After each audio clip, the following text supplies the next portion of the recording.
I don't know how you can stay current with the Russian-Ukrainian war and not conclude that Trump is a Russian asset. And the fact that not only has he tried for years to bury this, for instance, when he tried to bankrupt Christopher Steele with a series of lawsuits in the United Kingdom for several years, but also in the fact that if you've seen how he's approached Ukraine in the war, where he's attempted to use them for extortion, and then he's attempted to give Russia several concessions that they do not deserve whatsoever, it becomes quite obvious that we have a president who is not interested in democracy in Europe. Almost immediately after he enters office, Trump in February starts claiming that we have given Ukraine $350 billion in aid.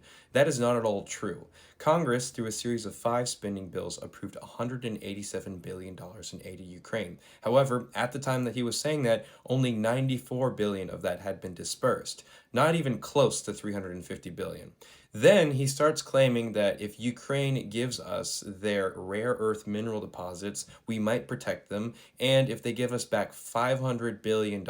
So he starts trying to shake down Ukraine for money because he knows that they're in a position of crisis. So imagine if your friend is in an abusive situation where her boyfriend is hitting her, and then you say, well, you can stay with me at my apartment if you pay me $2,000 in rent.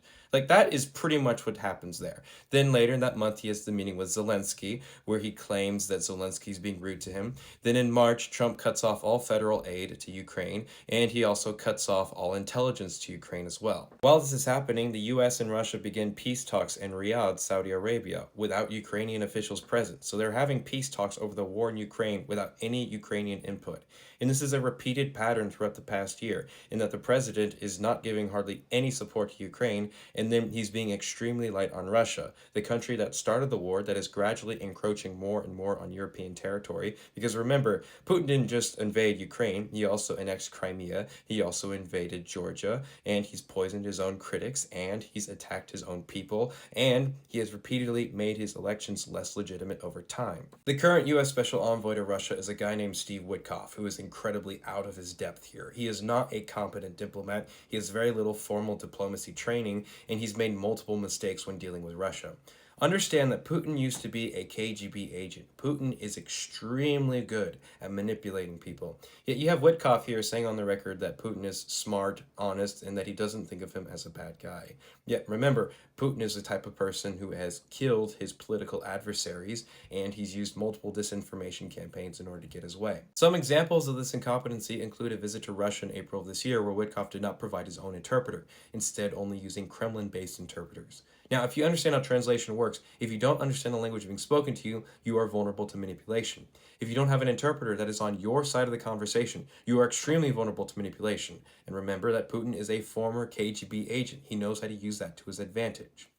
Due to Witkoff's misunderstanding of a conversation he had with Putin in August of this year, where he misunderstood what Putin said regarding ceding contested territory in Ukraine, this prompted Trump to invite Putin to a summit in Alaska, and then also pause sanctions on Putin without understanding what Putin was actually asking for, which was to hold control over territory he has taken from Ukraine. After the summit in Alaska, which was due to Witkoff's own misunderstanding of what Putin was actually saying, he later claimed that Putin was open to a non-aggression agreement in the Russian constitution, something that, again, is not really indicative of Putin's actions, where he has repeatedly tried to encroach on more and more territory in Europe. Then, on November 19th, Witkoff presented a 28-point peace plan for ending the war in Ukraine that he developed with Jared Kushner, a plan that is so ridiculous that some people believe that it's actually a Russian document that was simply translated into English. Some of these points include giving Russia all of the territory that it's invaded and forcing Ukrainian forces to withdraw from parts of territory that they've recaptured in their own country, like Donetsk, for instance, as well as limiting the Ukrainian military to only 600,000, while there's no limit at all to the Russian military. Some other points include Ukraine never being allowed to join NATO, and NATO troops never being allowed to enter into Ukraine for peacekeeping purposes,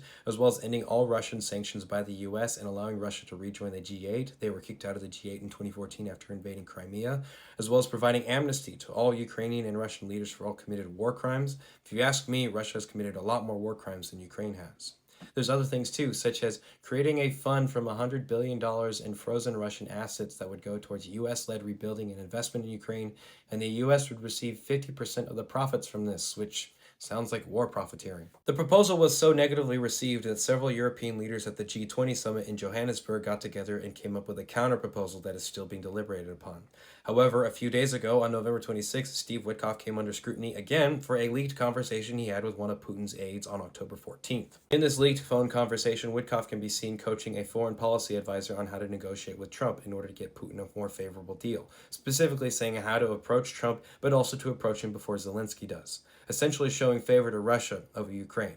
Russia, an undemocratic state, as opposed to Ukraine, a state with actual democracy that was invaded by another country. What this means is that we have an administration that openly favors Russia over Ukraine. However, their strategy towards ending the war is ultimately appeasement towards the aggressor. That is a failed strategy. That didn't work in the 1930s when it came to Germany, and it won't work right now when it comes to Russia. Remember that Putin has a repeated pattern of seeking territorial expansion. Not only has he invaded Ukraine twice in 2022 and in 2014, but he also invaded Georgia, Chechnya, and also established a military presence in Moldova. What incentive is there for Russia to not invade Ukraine a third time if every time they've invaded so far they've been given more and more territory? If Ukraine is not allowed to join any military alliance nor build up their own military to defend themselves, what is stopping Russia from invading them and breaking the ceasefire?